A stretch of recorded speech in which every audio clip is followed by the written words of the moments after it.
Hello everyone, finally আমি বিয়ের blog নিয়ে চলে এলাম। তোমরা কি সত্যিই অপেক্ষা করছিলে বিয়ের ব্লগের জন্য? তাহলে অবশ্যই আমাকে একটা কমেন্ট করে জানিও। দেখো, রেডি তো হয়ে গেছি, ভিডিও দেখে বুঝতেই পেরে গেছো। আর আমি চলেও গেছি রিমিদের বাড়িতে রেডি হয়ে। আর এটা হলো আমি মুনমুনের জন্য একটা গিফট কিনেছিলাম। আগের ভিডিওতে হয়তো তোমরা দেখেছো আমি গিফট কিনতে গেছিলাম, তো এটাই হলো সেই গিফট। তো আমি গিফটটা নিয়ে রিমিদের বাড়ি চলে গেছিলাম রিমিকে রাখতে। তারপরে দেখো আমরা সবাই মিলে বেরিয়ে পড়েছি। আজকে কিন্তু আউটফিট আমার আর রিমির আলাদা, কালারটা কিন্তু একই। ও এটা অনলাইনে অর্ডার করে নিয়েছে। এখন এই ড্রেসটা খুব ট্রেন্ডিং এ চলছে, আমিও অর্ডার করেছি, বাট আমার ড্রেসটা কিন্তু এখনো আসেনি। আর ফাইনালি আমরা বেরিয়েও পড়েছি, দেখতেই পাচ্ছ। তো তোমরা হয়তো ভাবছো যে আমরা রাস্তায় কেন বেরিয়েছি, কারণ মুনমুনের বিয়েটা হচ্ছে মেইন রোডে একটা হরেনের ড্যাঙ্গা বলে আছে ওখানে। আর লাইটিং থেকে তোমরা বুঝতেই পেরে গেছো যে আমরা কাছাকাছি চলে এসেছি বিয়ে বাড়ি। আর কত সুন্দরভাবে ডেকোরেট করিয়েছে। এটা তো সবে শুরু, ভিতরে কিন্তু আরো অনেক কিছু অপেক্ষা করছে তোমাদের দেখার জন্য। তোমরা অবশ্যই ভিডিওটা স্কিপ না করে পুরো ভিডিওটা দেখতে থাকো। দেখো, এটা হচ্ছে এই প্যান্ডেলের মেন গেট। লাইটিং থেকে শুরু করে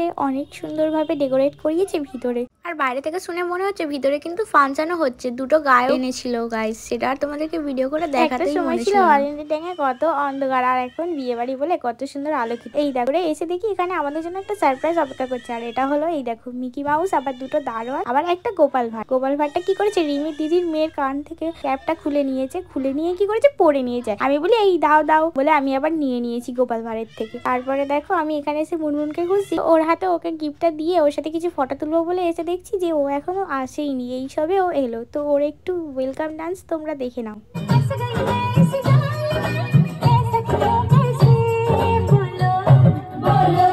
মুনমুনের এই ডান্সটা দেখে হয়তো অনেকেরই কোয়েশ্চেন থাকতে পারে যে মুসলমান ব্রাইডের এরকম রিচুয়ালস কেন হলো। তো তোমাদেরকে একটা কথাই বলবো যে এরকম একটু ও আমাদের এখানে ইউনিক করতে চেয়েছিল ওর বিয়েটা। আর তার উপরে সব থেকে বড় কথা, ওর যে দুলহা সে হচ্ছে হিন্দুস্তানি, সেই জন্য ওর বিয়ের পুরো রিচুয়ালসটা হিন্দুস্তানির মতনই হয়েছিল। আর একটু ডান্স তোমরা এনজয় করে নাও।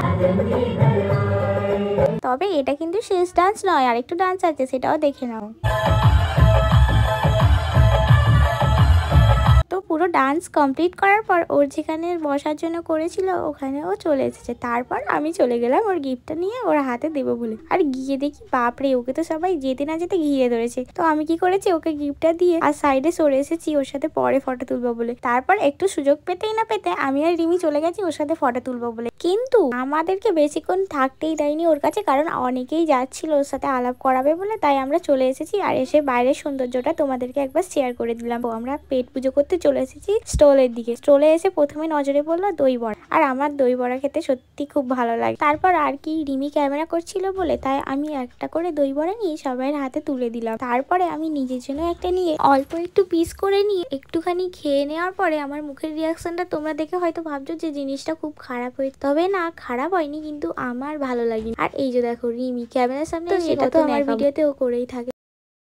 আর এদেরকে দেখে হয়তো তোমরা ভাবছো যে এরা আজকে প্রথম থেকে আমাদের সাথে ছিল না, কারণ এরা 3 তাড়াতাড়ি চলে এসেছে আর আমাদের একবারও ডাকি। আবার এসে কি করেছে, খেয়ে নিয়েছে। আর খেয়ে নিয়েছে বলে আমাদেরকে আবার বলছে বলে আমরা এসে আবার খেয়েও নিয়েছি। আজকে কেন ডাকেনি আমাদেরকে তোমরা হয়তো বুঝতেই পেরে গেছো। লগনের সময় আমরা প্রচুর লেট করেছিলাম আর ওরা রেগে গেছিল, সেই জন্য এবারে জানে আবার লেট করবো, ওই জন্য ওরা আগে থেকেই চলে এসে। তো তারপরে আমরাও চলে এলাম প্যান্ডেলে খেতে। আর খেতে এসে দেখি এদিকে আমাদের নান আর এটা ছোলা ভাটুরা। আর খেতে বসার সময় তোমরা হয়তো ভাবছো যে রিমি আমার পাশেই কেন, কারণ রিমি আলাদা বসেছিল আর আমি একটা বোনের কাছে বসেছিলাম, কার ওখানে সিট হচ্ছিল না তাই। তারপরে দেখো এদিকে আমি একটু নান নিয়ে খেয়ে নিলাম। নান পুরি খেতে কিন্তু আমার বন্ধুরা খুব ভালোই লাগে। তোমাদেরও কি আমার মতো একই কন্ডিশন অবশ্যই জানো। আর এই দেখো এটাও একটা আমার বোনু হয়। দেখো এরা এদিকে বসে খাচ্ছে একা একা, আমাকে একা ফেলে দিয়ে। আবার আমি ওকে বলি যে কেমন হয়েছে রিভিউতে, ওর মুখের রিয়াকশনটা দেখে যেন মনে হচ্ছিল ওর ভালো লাগেনি, তবে গাইস আমার ভালো লেগেছে। আর এদিকে দেখো ফাইনালি বিরিয়ানি চলে এসেছে, চিকেন বিরিয়ানি। আর আমি বাইরের স্টলে অনেক কিছু খেয়েছিলাম তাই রাইসটা একটু অল্প করে নিয়ে। আর হয়তো হাসি দেখে তোমরা ভাবছো যে বাবাই এত হাসছে, কারণ একটা দাদি বসেছিল, উনি বলছে যে এটা এখন মুন্নার ডাঙ্গা, কিছুদিন পর হরেনের ডাঙ্গা হয়ে যাবে। তো এই জন্যই আমরা জাস্ট একটু হাসছিলাম। আর তারপরে একটা মিষ্টি নিয়ে আমি বোনকে বললাম তুই একটু মিষ্টিটা আমার হাত দিয়ে খা, তবে ও ক্যামেরার সামনে লজ্জায় মিষ্টিটা খেলোই না। আর তারপরে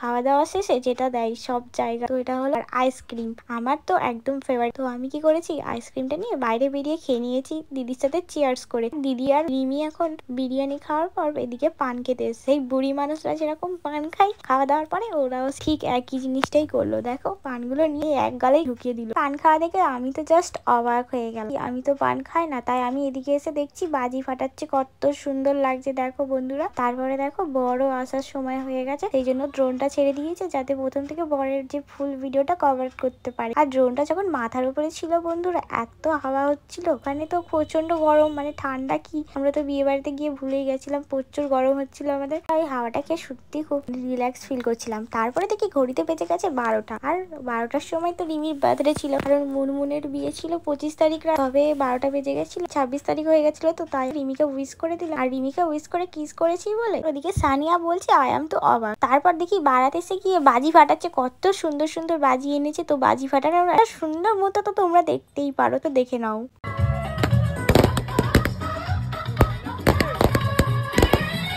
বাজি ফাটানো হয়ে যাওয়ার পর আমাদের প্রচন্ড খিদে পেয়ে গেছিল, কারণ আমরা বিয়ে বাড়িতে গিয়ে 8:30টার সময় খেয়ে নিয়েছিলাম। তাই হেনা নিয়ে এসেছিল আমাদের জন্য গরম গরম পাকোড়া। তো পাকোড়া খেতে খেতে দেখি এদিকে বরের গাড়িটা রাখা আছে, তো তাই ভাবলাম একবার বরের গাড়িটার কাছে গিয়ে কিছু ভিডিও আর ফটো তুলে নিই। আর এখানটা ব্লু কালার লাইটের জন্য একদমই আমার ফেস দেখা যাচ্ছে না, কি আর করা যাবে। তারপরে দেখো বারাতে আমরা বরের মুখ দেখে বলে, আর ওনাদের ওখানকার ছেলেরা কি বলছে একবার